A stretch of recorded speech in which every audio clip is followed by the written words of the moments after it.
Inondation en cascade à Dakar, la psychose de la saison des pluies commence à naître et nous sommes en plein dedans. C'est important de savoir à quoi s'attendre pour les mois à venir et surtout comment se protéger de ces eaux de pluie qui viennent avec leur lot de dégâts. Pourquoi font-elles autant de dégâts maintenant? C'est le sujet du jour. Chers téléspectateurs, bienvenue dans votre émission Idées. Cette émission où nous menons des débats de fond sous la bonne forme. Et pour ce débat bien particulier et bien adapté à notre contexte, nous avons la chance de recevoir deux experts du sujet ici sur ce plateau. À ma droite, nous avons M. Pape Ngor Ndiaye, ingénieur prévisionniste, chef du service prévision et réduction des risques de l'ANACIM. Bonjour, M. Ndiaye, comment allez-vous? Bonjour Sophia, bonjour aux chers téléspectateurs de ITV et bonjour aussi à mon cher co-débatteur, si je peux le dire ainsi, Monsieur Ba. Donc c'est un plaisir pour moi d'être là aujourd'hui, de pouvoir parler de cette problématique qui est les inondations. Oui. Donc et de parler un peu du rôle que l'ANACIM joue, le service météo national, dans ce contexte actuel. C'est ça. Ouais. Et vous venez de le préciser pour ceux qui ne le savent pas, l'ANACIM, c'est le service météo national qui nous renseigne sur tout ce qui est météo et tout ce qui est prévision météorologique. Un grand honneur de vous avoir sur ce plateau, Monsieur Ndiaye. Un honneur aussi d'avoir votre co-débatteur sur le plateau. À ma gauche, nous avons Monsieur Boubacar Ba, géographe, enseignant-chercheur, mais aussi chef du département de géographie de l'université Gaston Berger de Saint-Louis. Bonjour Monsieur Ba. Bonjour Sophia. Comment allez-vous? Ça va, à part que le sujet que vous posez, effectivement, nous pose beaucoup de problèmes, des problèmes de mobilité, de cadre de vie. Et évidemment, c'est une grande question, la question des inondations.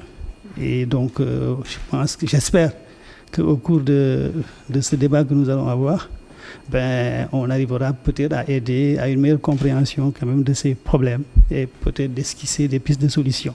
Je n'en doute pas, Monsieur Ba. Et justement, on va rentrer directement dans le vif du sujet sans perdre de temps. On parle de la saison des pluies, Monsieur Ndiaye. Saison des pluies qu'on connaît depuis que le Sénégal est Sénégal, hein, il faut le dire. Depuis des décennies, des siècles, on a toujours eu cette saison des pluies qui, vous me coupez si je me trompe, va en général du mois de juillet jusqu'au mois d'octobre, on peut le dire.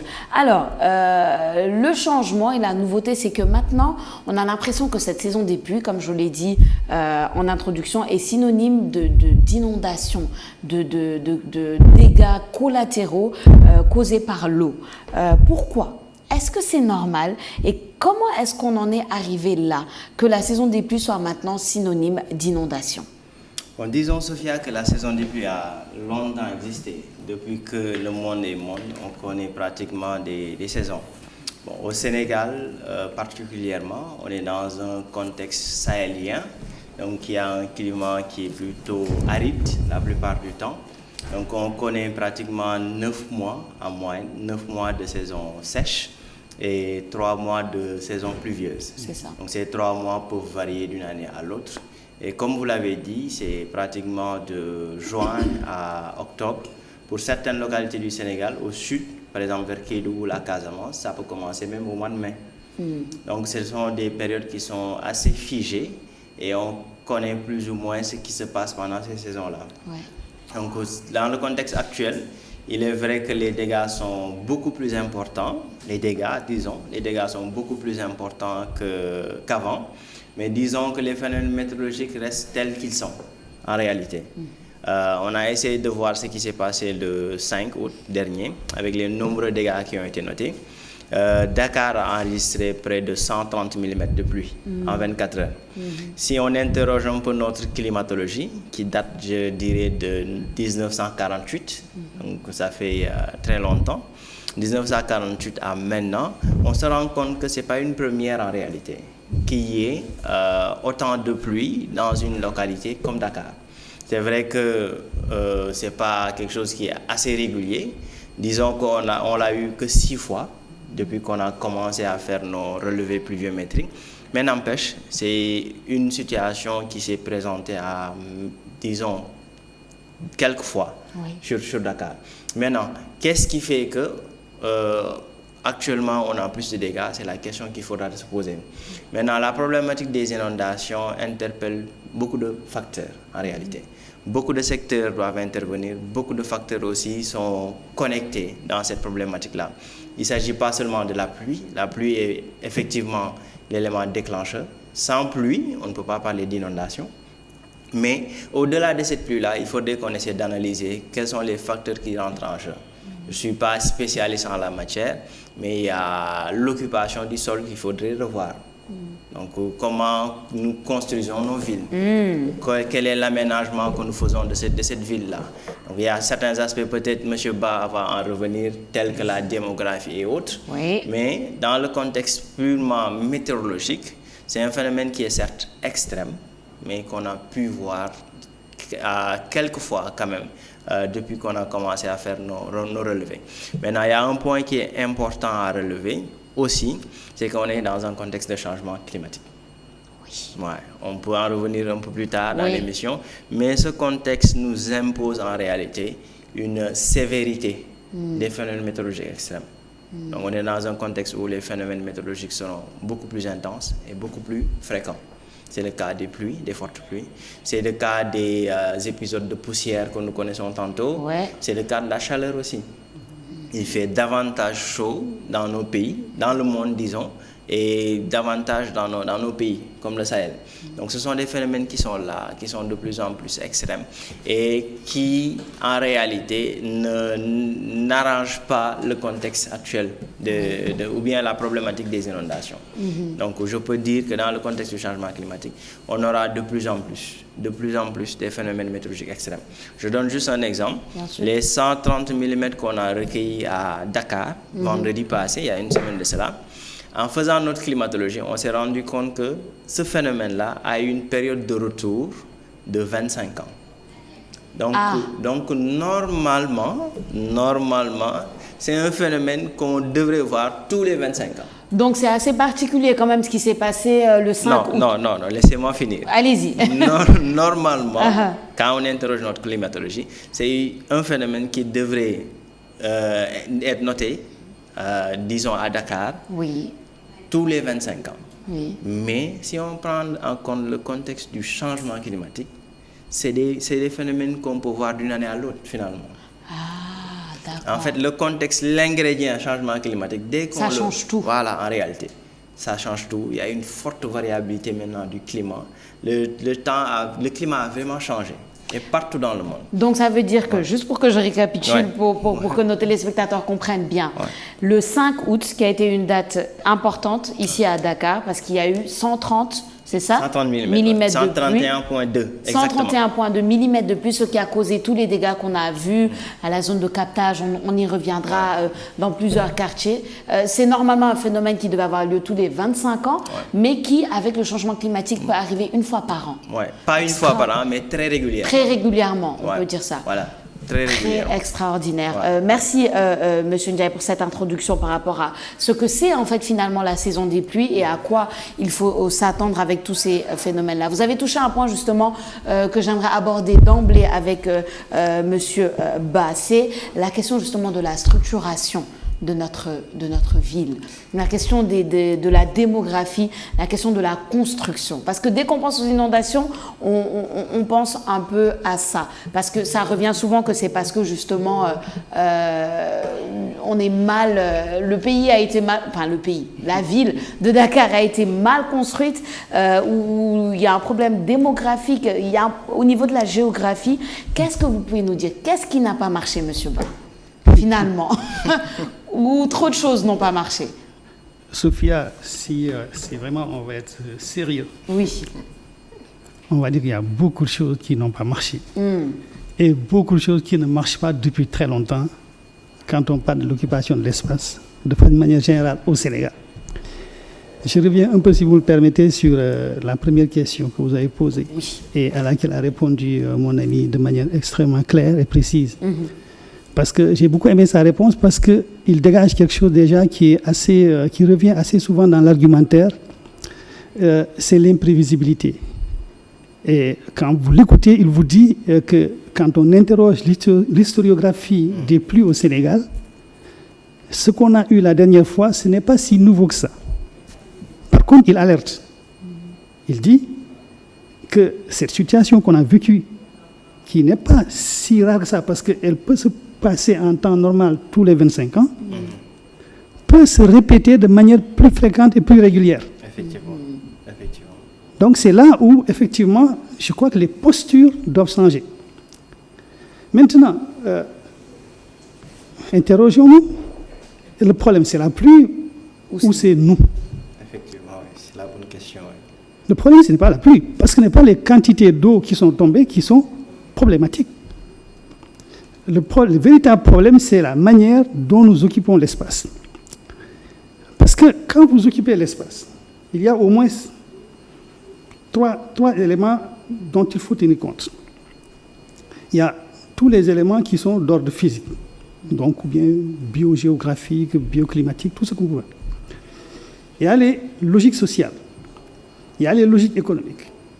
Les trois, quand vous les combinez, c'est ça qui vous donne, ce que vous en faites, ça vous donne le territoire que vous produisez. Et j'entends souvent, et il y a une part de vérité, les gens expliquaient le phénomène, les problèmes que nous avons en termes d'inondation, comme étant la conséquence des années 70 avec les sécheresses. Oui, c'est une part de facteurs.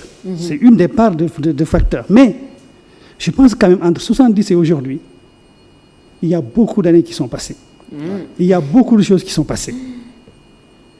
Qu'est-ce qu'on a fait entre-temps pour rendre notre territoire viable, capable de recevoir les eaux de pluie qui viennent le visiter assez régulièrement? Parce que n'oublions pas quand même que le territoire, c'est nous qui le produisons, il ne nous produit pas. Oui. Et l'aménagement que nous mettons en place, c'est lui qui produit le territoire. Donc ça signifie que nous avons produit des territoires, en fait, qui ne sont pas des territoires viables. Aujourd'hui, je vous donne un exemple. Oui. Vous n'allez pas me dire peut-être, mais depuis combien de temps vous avez décidé de ne plus vous balader en ville? Ah, depuis un moment. Ou alors très rarement, juste quand c'est vraiment nécessaire. Ça signifie quoi? Ça signifie que notre ville ne nous offre plus un espace de vie. Et ça, nous sommes les acteurs de notre ville. Mais parmi les acteurs, il y a des responsabilités. Tout le monde n'a pas la même part de responsabilité. On pourrait revenir là-dessus. Mais en tout cas, c'est un problème purement humain. Les facteurs naturels, la pluviométrie, non, il faut qu'on soit sérieux. Ce n'est pas 130 mm de pluie qui, effectivement, doivent rendre une ville invivable. Ça ne devrait pas. Ça ne devrait pas arriver. Il y a un problème d'aménagement, il y a un problème de gestion de l'espace, il y a un problème de gestion des infrastructures. Et ça interpelle effectivement les acteurs qui sont dans l'espace et qui sont à diverses échelles. Oui, on va revenir là-dessus. C'est très important ce que vous dites, M. Ba, par rapport à l'aménagement du territoire, à la manière dont notre territoire est structuré. Très, très important. Monsieur Ndiaye, on est en plein dans la saison des pluies. Nous sommes au mois d'août, on a encore le mois de septembre, on a encore le mois d'octobre. C'est important de savoir, on a la chance de vous avoir sur le plateau. À quoi il faut s'attendre cette année en termes de précipitations, en termes de pluie, etc. À quoi est-ce qu'on peut s'attendre? Quelles sont les prévisions réelles? Parce qu'apparemment, il y a des précipitations excédentaires qui sont attendues. Et on le comprend par rapport à ce que vous avez dit tout à l'heure avec le changement climatique, le réchauffement climatique. Est-ce que vous pouvez nous donner les réelles prévisions? Est-ce qu'on va encore vivre un autre 5 août? S'il vous plaît. Je ne l'espère pas en tout cas. Vraiment. Je ne l'espère pas, oui. Surtout du point de vue des impacts. Oui. Surtout du point de vue des impacts. C'est surtout les impacts qu'il faudra essayer de réduire en réalité. Parce que la pluviométrie, elle est ce qu'elle est. Et naturellement, dans le monde, on a l'impression que les quantités de pluie qui tombent par an, ce sont les mêmes qui reviennent. Oui. Donc, on ne peut pas en réalité faire autre que recevoir cette pluie-là. Donc, une pluie peut être bénéfique ou bien occasionner des dégâts. Et tout cela dépend en réalité de l'action de l'homme.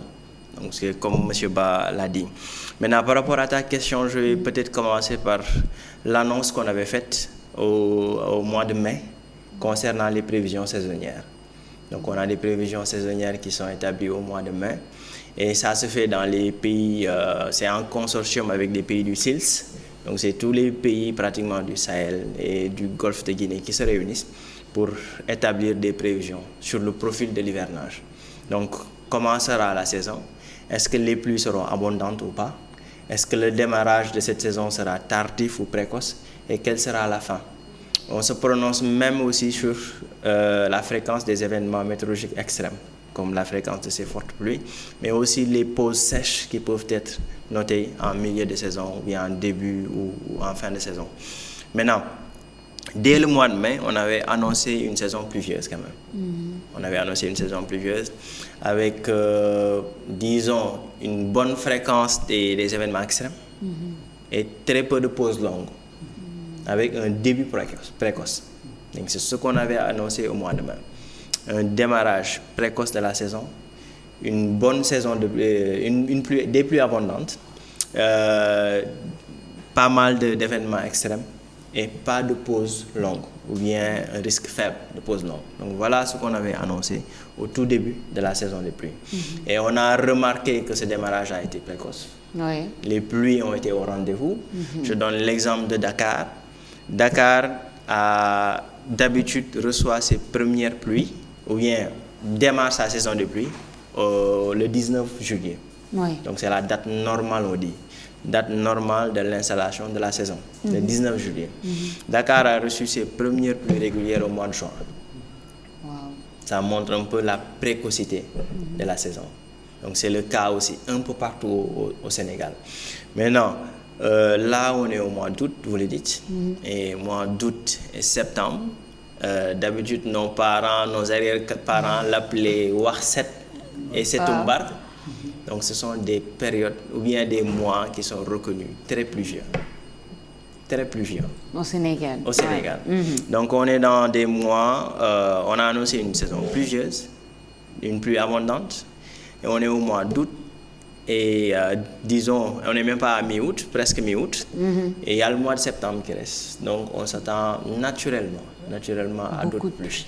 Beaucoup de pluie. Naturellement à d'autres pluies. Maintenant, il faudrait que les gens soient vigilants, prennent ce risque-là, qu'ils prennent en compte ce risque dans leurs activités, dans leur quotidien, dans leur planification. C'est important en réalité. On est dans une saison pluvieuse, donc c'est important de prendre en compte ce risque-là et de vivre avec en réalité. Parce qu'on ne peut pas empêcher la pluie de tomber. On peut pas. Et d'une part, si la pluie tombait aussi, si la pluie ne tombait plus, ce serait catastrophique. Un problème. Ouais, il y a le revers de la médaille. Et on va en parler d'ailleurs de ce revers de la médaille, si la pluie ne tombait pas, justement, Monsieur Ndiaye. Merci pour toutes ces précisions et je pense que tout le monde a compris le message. Faisons attention et soyons prêts à vivre avec cette pluie parce qu'il le faut bien, finalement. Monsieur Ba, tout à l'heure, vous avez parlé justement, toujours dans tout ce qui est aménagement du territoire. On a remarqué un phénomène particulier, surtout avec la grosse pluie du 5 août dernier, c'est que actuellement, on a l'impression que les zones qui étaient inondées auparavant, les années en arrière, ne le sont plus vraiment. Et que c'est le relais de nouvelles zones maintenant qui sont inondées. C'est-à-dire que le 5 août, je prends toujours ça comme référence, la banlieue n'a pas été très inondée. Keur Massar, qui l'année dernière avait été très inondée, cette année, ça allait. Mais les zones qui ont été inondées, c'est Anne, Bel-Air, les Maristes, c'est le Point E, c'est Diamaguène, c'est même les Almadies ont été inondées. Est-ce qu'on peut un peu nous expliquer ce phénomène-là, de ces quartiers-là spécifiques qui ont été inondés et surtout, Monsieur Ba, nous parler du grand problème de la zone de captage? Écoutez, Sophia, il n'y a rien de nouveau sous le ciel. Ce qui s'est passé dans la banlieue par rapport aux quantités de pluie qui sont tombées dernièrement, et on a pu constater que ça fait moins de dégâts que ça ne le faisait habituellement, c'est simplement le résultat des aménagements qui ont été faits ces dernières années. Effectivement, certains de ces aménagements portent leurs fruits. Par contre, vous dites quelque chose qui est intéressant, c'est-à-dire des zones qui jusque-là n'étaient pas inondées, aujourd'hui sont inondées.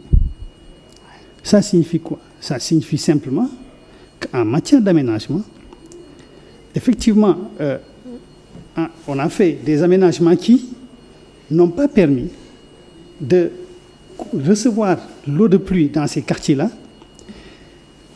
On a construit d'une certaine façon.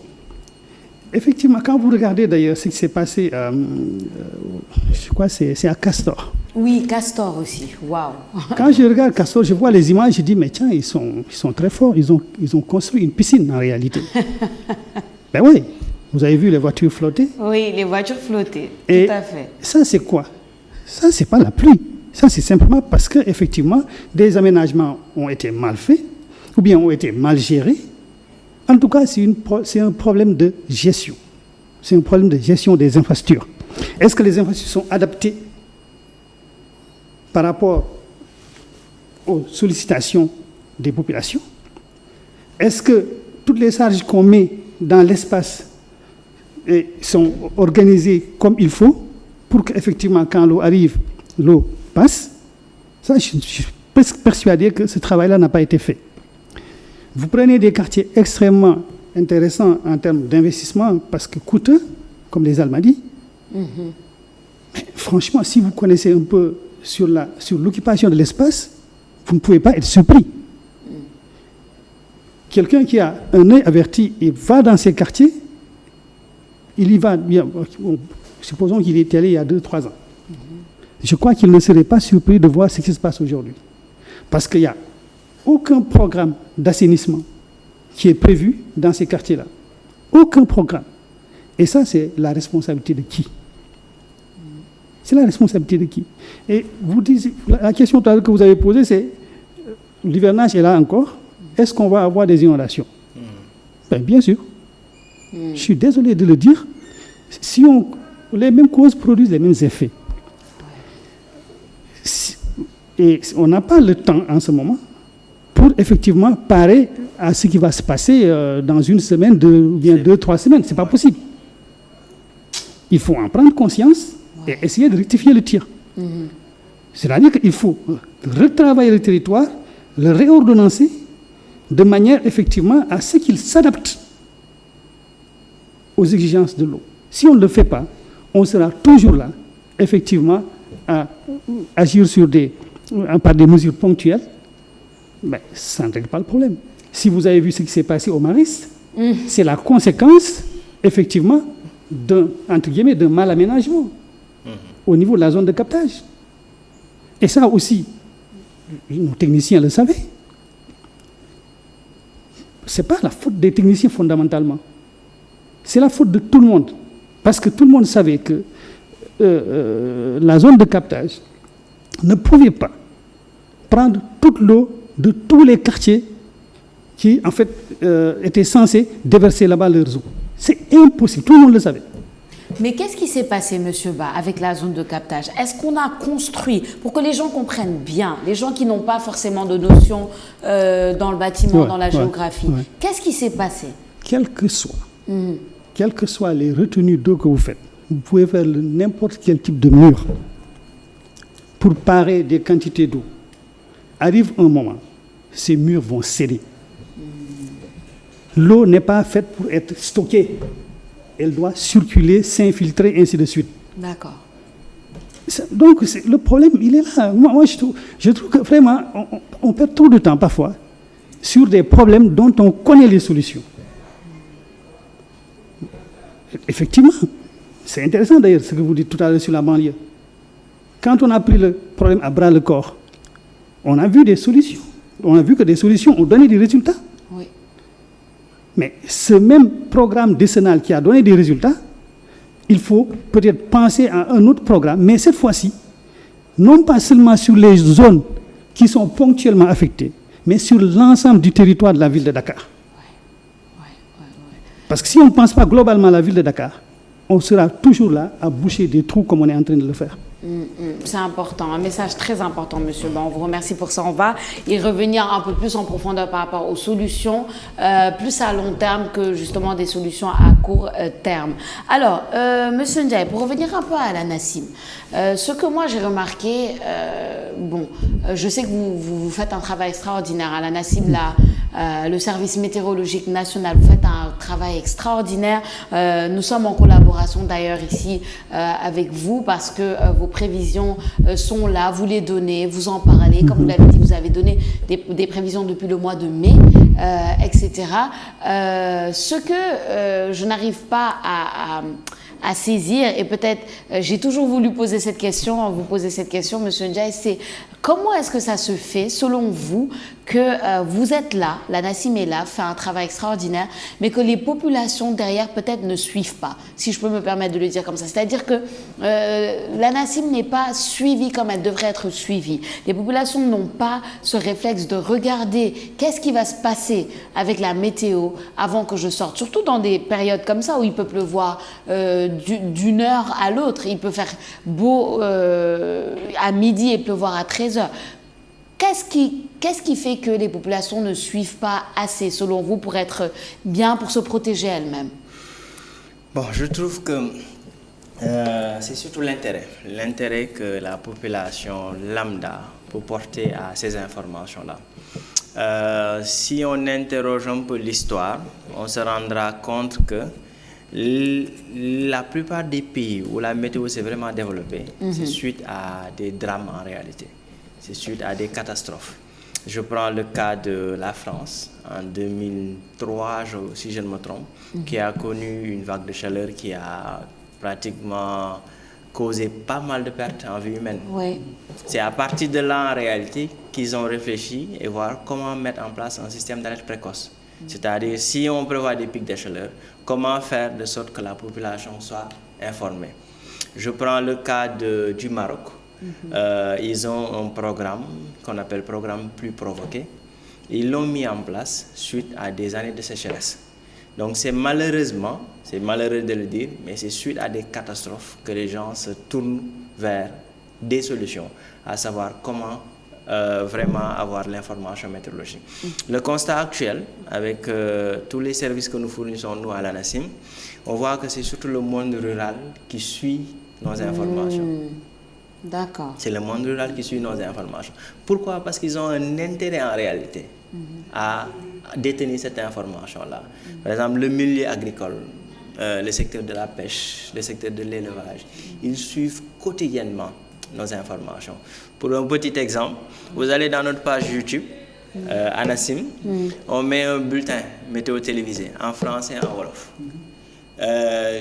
Le bulletin Wolof, il est beaucoup plus suivi, même 10 fois plus que le bulletin français. En français. Intéressant. Et ça en dit long en réalité Oui. sur l'intérêt que le monde rural porte à ces informations-là.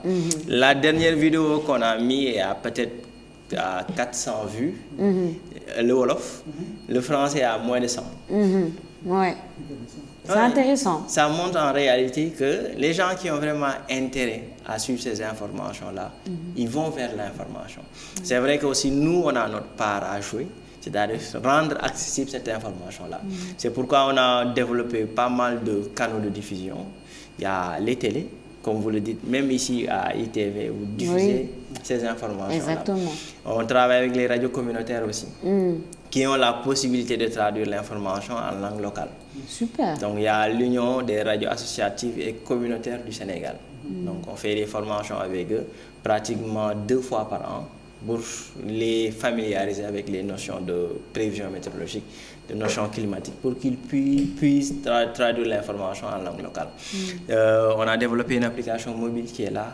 On est présent sur les réseaux sociaux, on a un site web, ainsi de suite, ainsi de suite. Donc il y a pas mal de choses qui ont été développées. Maintenant, la nature de l'homme est ainsi faite en réalité. Il faudrait qu'il trouve un intérêt à une chose avant de s'intéresser à cela. Malheureusement, le changement climatique est notre meilleur allié parce qu'il va engendrer des phénomènes extrêmes et là, les gens vont se tourner vers l'information météorologique. Il y a peut-être 10 ans de cela, les gens ne s'intéressaient pas trop à l'information météo. Il était rare même de voir un spécialiste en météo qui est invité à la télé. Il était rare de le voir, il y a 10 ans de cela. Maintenant, les phénomènes météorologiques nous rappellent qu'ils sont là, donc les gens s'intéressent davantage. Donc vous êtes aussi nos alliés, la presse, pour pouvoir diffuser cette information-là. Mais crescendo, on se rend compte que la population s'intéresse De plus en plus. Et je pense, moi, c'est mon avis propre, avec ces phénomènes-là qui seront davantage notés au Sénégal, les gens vont beaucoup plus prendre en compte cette information-là. Et il le faut. Oui, il le faut. C'est primordial en réalité. C'est primordial en réalité. On s'en rend compte quand on touche des moments de problèmes comme ça. Alors, Monsieur Ba, j'aimerais qu'on revienne sur les solutions. Parce que vous l'avez dit tout à l'heure, vous l'avez mentionné, et je voulais en revenir d'ailleurs, le plan décennal qui a été mis en place, c'était en 2012, et dans lequel on sait qu'il y a des milliards qui ont été investis. Je n'ai plus actuellement le chiffre. 700 milliards. 700 milliards, merci. Voilà, 700 milliards qui ont été investis dans ce plan. J'aimerais avoir votre avis sur les résultats de ce plan décennal. Ces 700 milliards-là, comment ils ont été investis, vous l'avez mentionné, hein, il y a la banlieue qui a été bien aménagée, etc. Mais globalement, en parlant du territoire national ou la ville de Dakar, vos impressions et votre avis sur ce plan décennal-là, sur aussi un plan qui a été déclenché le 5 août, c'est le plan Orsec. Qu'est-ce que vous pensez du plan Orsec? Est-ce que c'est quelque chose qui marche? Alors, sur le plan décennal, ce qui est intéressant, c'est de voir comment il est né. Il est né, je crois, au soir d'une pluviométrie importante dans la banlieue, où on a vu le président de la République en tenue militaire, une image très forte, et au sortir de ça, effectivement, ce plan a été mis en place pour parer, effectivement, aux inondations dans la banlieue. Les résultats, on les voit quelque part. On les voit. Donc ça signifie que si on fait des efforts, on peut y arriver. Maintenant, le bilan du plan décennal, moi je ne peux pas le faire. Il y a des services qui sont attitrés pour ça, ils vont sortir des informations et nous analyserons pour savoir. Mais dans tous les cas, on ne peut pas balayer ce plan d'un revers de main. Parce que quand même, il a amené des résultats. On l'a vu. Sur le plan Orsec, j'entends aussi souvent les gens tirer à boulet rouge sur le plan Orsec, mais il ne faut pas se tromper aussi de l'objectif de ce plan. Le plan Orsec, c'est un plan d'urgence, de coordination, d'impulsion, des moyens qui sont mis en place dans un contexte précis, dans un moment précis. Ce n'est pas le plan d'urgence, le plan Orsec, qui va lutter contre les inondations de manière définitive. Le plan Orsec, si vous voyez, il vient quand les différents services techniques sont plus ou moins débordés et que le phénomène atteint une proportion assez importante. Donc, on amène le plan Orsec pour la coordination de toutes ces unités, mais également pour amener beaucoup plus de moyens et impulser beaucoup plus d'intensité. Effectivement, quand on met en place le plan Orsec, quelques jours plus tard, on voit également qu'il donne des résultats. Donc, c'est un outil de gestion d'urgence que l'État s'est donné et qu'il actionne quand il le juge nécessaire. Heureusement d'ailleurs qu'il existe. Parce que s'il n'existait pas, là, on allait avoir davantage de problèmes. C'est un outil de gestion globale de crise. Mais tant qu'on reste à regarder le territoire par morceau, par quartier, ou bien par zone, je vous dis, le problème des inondations ne sera pas réglé. Parce que quand vous le réglez ici, il va se reposer ailleurs. Une ville, ça se pense. Il y a même un géographe qui dit que si on parle d'organisation, la ville serait une forme d'organisation sociale supérieure. Je me demande si notre ville de Dakar est une organisation sociale supérieure en termes d'intelligence. Parce que j'ai comme l'impression qu'en termes d'intelligence territoriale, on a fait tout ce qu'il ne fallait pas faire. On a fait tout ce qu'il ne fallait pas. On a laissé les gens habiter comme ils veulent. On n'a pas essayé de les accompagner. Et pire même parfois, quand l'État met en place des dispositifs d'aménagement, l'État, dans sa part d'entretien, ne fait pas le travail parfois convenablement.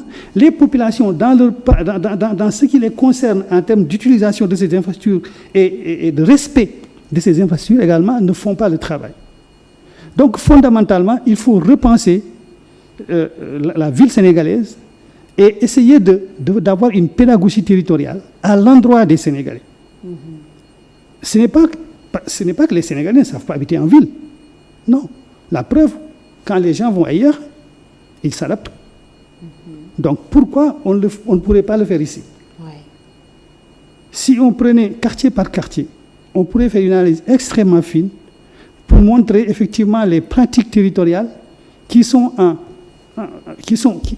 contradiction avec un aménagement, avec un territoire qui est bien aménagé, qui fonctionne.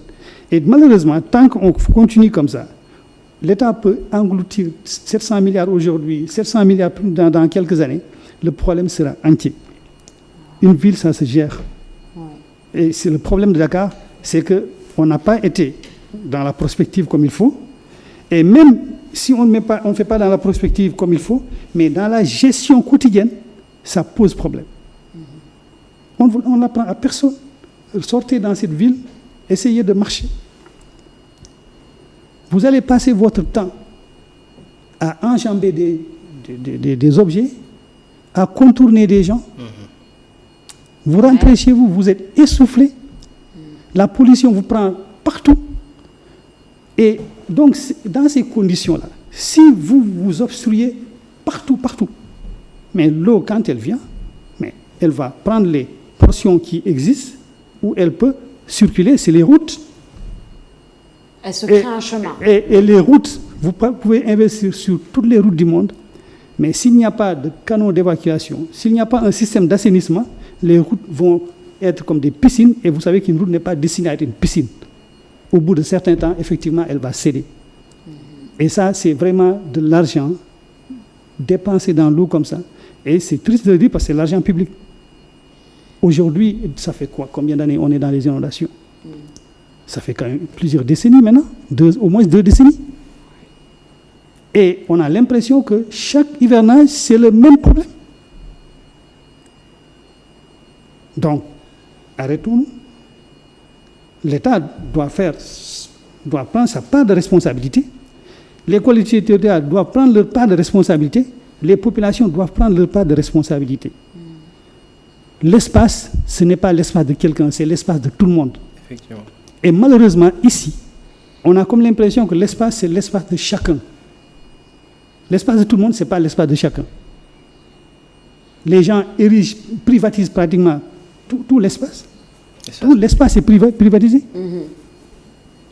Vous ne pouvez plus marcher, vous ne pouvez plus stationner, vous ne pouvez plus rien faire. Même si vous allez en ville, aujourd'hui, à Dakar, pour vous stationner, vous avez vu des jeunes garçons assez débrouillards qui, effectivement, se sont transformés en stationneurs. Mais ça, c'est la responsabilité de qui? C'est la faillite de la collectivité territoriale. Il appartient à la collectivité territoriale d'offrir des places de stationnement à la population. Tout à fait. Donc, je pense que vraiment le problème, il n'est pas compliqué à régler.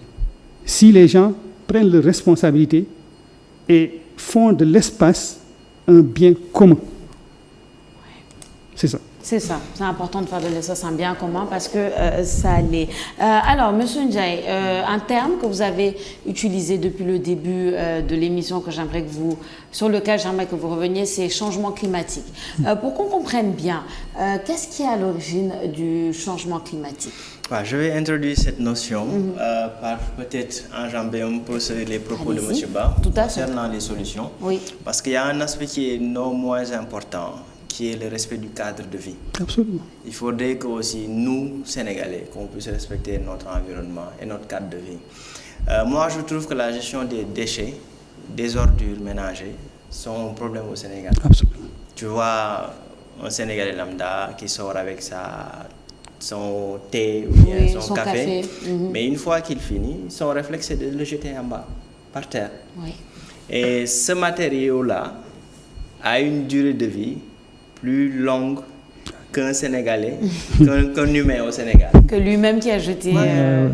Ouais. Ça, oui. Il vivra sur Terre pendant plus de 100 ans. Ouais. Et pour introduire sur les changements climatiques, ce sont ces genres de matériaux-là, en contact avec les rayons solaires, vont émettre un gaz. Effectivement. Les sachets plastiques, les ordures, tout ce qui est matériel plastique et autres. Dès que le soleil tape sur ces matériaux-là, il y a un gaz qui en sort, qu'on appelle méthane. Le méthane fait partie des gaz à effet de serre. Ce sont ce genre de gaz-là qui vont dans l'atmosphère, en réalité qui piègent toute l'énergie que le sol, en réalité, libère au courant de la nuit. Parce que le sol emmagasine de l'énergie solaire la journée, et il le libère la nuit. C'est pourquoi la nuit il fait un peu plus doux que le jour. Maintenant, ces gaz-là qui sont présents dans l'atmosphère, ils piègent l'énergie. Au lieu que l'énergie parte dans l'espace et que le sol se refroidit, ce n'est pas le cas. Ils piègent cette énergie et les températures restent élevées. Donc, en réalité, c'est l'action de l'homme en réalité qui est à l'origine du changement climatique. Ce sont ces gaz-là, comme le méthane, comme le monoxyde de carbone, qui provient de nos industries, de nos véhicules, de nos avions. En réalité, tout ce que l'homme a créé est mauvais pour la nature. En réalité, c'est le cas. Donc, il y a ce monoxyde de carbone, il y a le méthane, il y a la vapeur d'eau, certes, qui provient des eaux de mer, de la forêt et tout ça. Mais on voit que ce qui est plus contributeur, ce sont ce méthane-là et le gaz carbonique. Et tout ça sont dus à l'effet de l'homme. La déforestation, par exemple, les forêts, Dieu a fait de sorte que c'est tellement extraordinaire. Nous, on respire de l'oxygène qui provient des arbres et on expire du CO2. Et ce CO2-là nourrit en réalité les arbres, les végétaux. Maintenant, s'il n'y a plus d'espace végétal, ça veut dire que le CO2 reste dans l'espace, joue l'effet de serre et augmente en réalité les températures. Donc c'est à nous de revoir en réalité notre façon de faire. Le groupe intergouvernemental des experts sur l'évolution du climat, le GIEC, c'est un groupe qui regroupe beaucoup d'experts dans le monde, a fait lors de sa dernière publication, a pratiquement dit qu'on a atteint le chemin de non-retour. C'est-à-dire qu'on a tellement pollué que l'effet du changement climatique, en réalité, on ne peut plus l'arrêter. Et la température mondiale risque d'augmenter de plus de 1,5 en moyenne. Et ça aura des conséquences désastreuses en réalité. Comme quoi, par exemple? La forte hausse des températures, les problèmes d'inondation qui vont augmenter, l'érosion côtière, des submersions marines, ainsi de suite. Le niveau d'élévation des eaux. Par exemple, il y a des études qui montrent qu'il y a beaucoup de capitales du monde qui vont disparaître d'ici peu de temps. Disparaître carrément. Parce que beaucoup de capitales en fait dans le monde sont au bord de la mer. Ou bien, des presqu'îles. Voilà, sont des presqu'îles en réalité. Comme Dakar. Dakar, New York, Amsterdam, à Paris, ainsi de suite. Donc ce sont des cas réels. Et avec le niveau d'élévation des eaux, qui sont dus au changement climatique, ces eaux-là vont submerger pratiquement beaucoup de villes. Et ces villes-là vont disparaître. C'est le cas pratiquement au Sénégal. Tu vas parcourir nos côtes, tu verras qu'à Guet-Ndar, de Guet-Ndar à Djogé, qui est en Casamance, il y a beaucoup de terres qui disparaissent maintenant. Beaucoup de terres. Donc il faudrait qu'on soit conscient de cela et qu'on respecte un peu plus notre environnement. Il y a certains, disons, hommes riches de ce monde qui ont vu que l'état actuel de ce monde va se désagréger de plus en plus. Ils émettent l'option d'aller vivre dans une autre planète. On a l'exemple de comment il s'appelle, Elon Musk. Et voilà. Maintenant, qui aura cette possibilité de le faire? Il faudrait qu'on s'arrête maintenant et mieux respecter notre environnement. Quand on est dans un cadre de vie, dans un quartier, dans une ville, il faut qu'on puisse veiller à la salubrité de cette ville-là. Ces mêmes déchets qui renforcent le changement climatique vont obstruer les canaux les canalisations et empêcher l'eau de ruisseler. Il a dit tantôt, l'eau n'est pas faite pour être stockée, mais il doit circuler. Maintenant, quand ces mêmes déchets-là augmentent le changement climatique et bouchent nos canalisations, le problème est là et c'est l'homme en réalité qui doit se revoir. On doit revoir nos comportements, essayer de mieux respecter notre environnement. Et à partir de là, on peut espérer un meilleur sort pour ce monde-là. C'est ça. Regardez par exemple Dakar, il n'y a plus d'espace vert, pratiquement. C'est fini. Et c'est désastreux. Il y a une étude qui montre que dans une ruelle où il y a des arbres et dans une ruelle où on n'en a pas, la différence de température dans ces deux ruelles-là peut dépasser les 20 degrés. Forcément. Les 20 degrés. Et c'est quelque chose qui est patent, il faut qu'on y veille. Il faut qu'on y veille. Ouais. Une réaction, monsieur? En fait, oui. Ce problème du changement climatique, en fait, c'est une conséquence. C'est la conséquence d'un monde que nous avons choisi. Enfin, nous, quand je dis nous, c'est les humains du monde. Les êtres humains, oui. Donc, le monde occidental en principe. Et si on creuse un peu plus loin, on voit que c'est un problème qui prend sa source de l'ère industrielle. Oui, effectivement. Et depuis, on n'a pas fait grand-chose pour inverser la tendance. Il y a des climato-sceptiques. Ça existe, il y en existe toujours. Mais ce qui est confirmé par les scientifiques, c'est qu'effectivement, il y a réchauffement de la planète. Oui. Il y a réchauffement de la planète et on connaît les causes. Les causes, ce sont nos modes de consommation et nos modes de production. De citer pétrole, chauffage, carburant, production de déchets.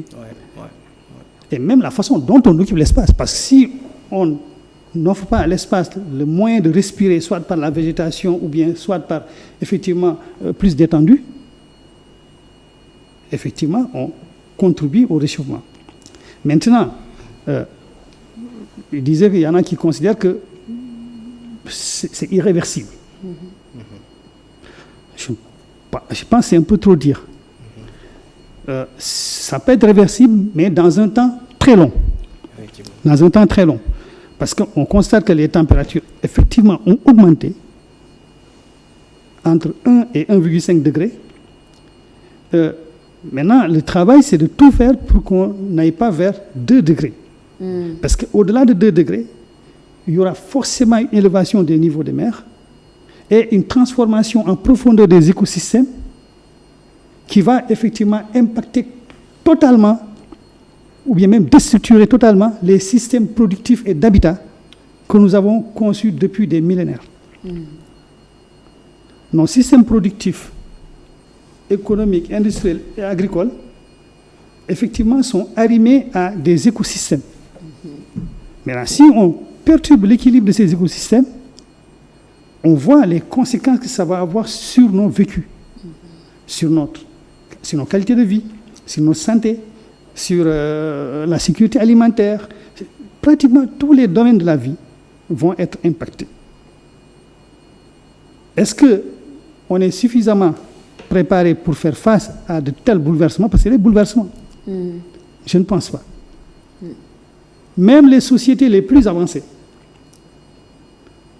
savent très bien qu'on ne peut pas, ou bien on n'a pas beaucoup de moyens pour faire face à de tels bouleversements.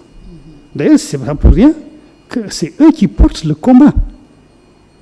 Maintenant, j'entends souvent les gens dire, nous, on n'est pas responsable du réchauffement. Il est vrai qu'on n'est pas fondamentalement responsable. On n'est pas en tête de liste, voilà. En tout cas.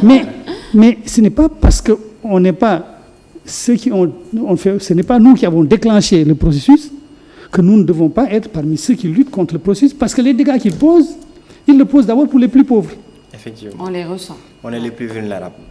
Quand les sols se dégradent, quand l'océan s'acidifie, se désoxygénise, mais ce sont nos pêcheurs qui ne vont plus pêcher, on le voit déjà. Ce sont des érosions maritimes, un recul du trait de côte.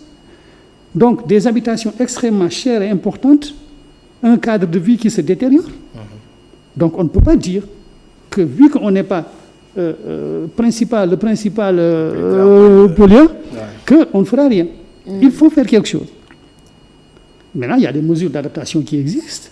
Il faut aller vers ça. Il faut aller vers ça, c'est important. Et c'est intéressant aussi pour moi. On va terminer sur ça, hein, je pense, la dernière question. Vous parlez beaucoup de l'Occident et des autres pays, ce qui se passe ailleurs. Et c'est important aussi qu'on note que les inondations ne touchent pas que nous. Ouais. Bien entendu, au Brésil, par exemple, la région métropolitaine, hein, de Recife, je pense que c'est comme ça qu'on prononce, a dû demander beaucoup d'aide, hein, récemment à cause des pluies diluviennes qui ont causé énormément de dégâts au Brésil, mais aussi aux États-Unis. Donc, ce qui veut dire que est-ce que indexer aussi le Sénégal pour un problème qui arrive partout, est-ce qu'on n'est pas dans l'erreur quand on fait ça, ou quelle est la différence entre nous et ces pays-là qui eux aussi vivent des inondations? Ouais, moi je pense que le régime pluviométrique, je l'ai dit tantôt, on ne peut pas l'empêcher de poursuivre son chemin. Oui. Il est là, il pleut, et que tantôt j'ai dit qu'il y a dans la plupart des pays du monde, les quantités de pluie qui tombent par année, ce sont les mêmes pratiquement. Ils retombent. Maintenant, le désavantage qu'on a nous, c'est qu'on est des pays sous-développés. On n'est pas les plus grands pollueurs de ce monde, mais on subit plus les impacts que ces grands pollueurs-là. 130 mm qui tombent à Dakar n'auraient pas forcément les mêmes dégâts qu'à New York. Absolument. Il faut qu'on se dise la vérité. Absolument. N'auraient pas les mêmes dégâts. Absolument. Ce sont des pays qui sont mieux préparés que nous, plus structurants que nous et plus résilients que nous. Les phénomènes extrêmes n'ont pas de frontières, ne reconnaissent pas les pays, ils tombent là où ils veulent, mais il y a des pays qui sont mieux préparés que nous par rapport à ces phénomènes extrêmes-là. Donc moi, je pense qu'on ne devrait pas regarder ailleurs ce qui se passe là-bas et les dégâts qui s'y occasionnent, mais on doit essayer de voir, nous, comment être plus résilients. Se concentrer sur nous. C'est effectivement ça. C'est le fond de ma pensée. À Séoul, tu vois, ils ont reçu 451 mm en 48 heures. 451 mm en 48 heures, il n'y a même pas une semaine. Wow. Il y a eu des dégâts, certes, parce que c'est une pluie énorme. C'est énorme. Mais les dégâts, même s'il y a des dégâts, c'est un pays qui peut se relever rapidement. Contrairement à nous. Oui, ce qui n'est pas le cas. Oui, tout à fait. Vos derniers mots sur la question, M. Ba. Oui. La question des inondations, effectivement, on dit qui se compare se console. Mais parfois, la comparaison n'est pas bonne. Quand les gens parlent des inondations qui existent aux États-Unis, qui se passent aux États-Unis, au Brésil, parfois, ce n'est pas la même chose que ce qui se passe ici. Ici, en réalité, le terme inondation est impropre. Ce qui se passe à Dakar, ce n'est pas des inondations en réalité. C'est simplement la conséquence d'un mal aménagement de l'espace, d'une mauvaise occupation de l'espace. Occupons d'abord l'espace comme il faut. Mettons les outils de drainage des eaux, d'évacuation des eaux comme il faut. Et après, on verra. Important. C'est ça en réalité. Maintenant, c'est là où je dis que c'est un problème de gouvernance. C'est un problème de gestion de l'espace. Nous, en géographie, notre job, c'est de décrire l'occupation de l'espace et d'essayer de l'expliquer. Mais quand on regarde ce qui se passe au Sénégal depuis ces dernières années, et c'est extraordinaire parce que c'est la période, cette décennie, peut-être c'est la période où le Sénégal a fait l'objet de politiques d'aménagement les plus conséquentes depuis 40 ans. Depuis 40 ans. Mais sauf que le territoire de Dakar n'a pas commencé il y a 40 ans. Non. Donc il faut regarder les causes. Il faut regarder les causes pour trouver les bonnes solutions. Solutions que vous avez tous les deux proposées sur ce plateau. Je vous remercie énormément, M. Ndiaye et M. Ba, pour cette émission très enrichissante et très importante dans le contexte dans lequel nous nous trouvons. Les inondations, le problème de la saison des pluies qui devient assez stressant. C'est un problème de société que nous avons traité dans cette émission. Merci à vous aussi, chers téléspectateurs, de nous avoir suivis dans cette émission Idées où nous menons des débats de fond sous la bonne forme. Je suis Sophia Ba et je vous retrouve prochainement, très bientôt, sur ITV. À bientôt.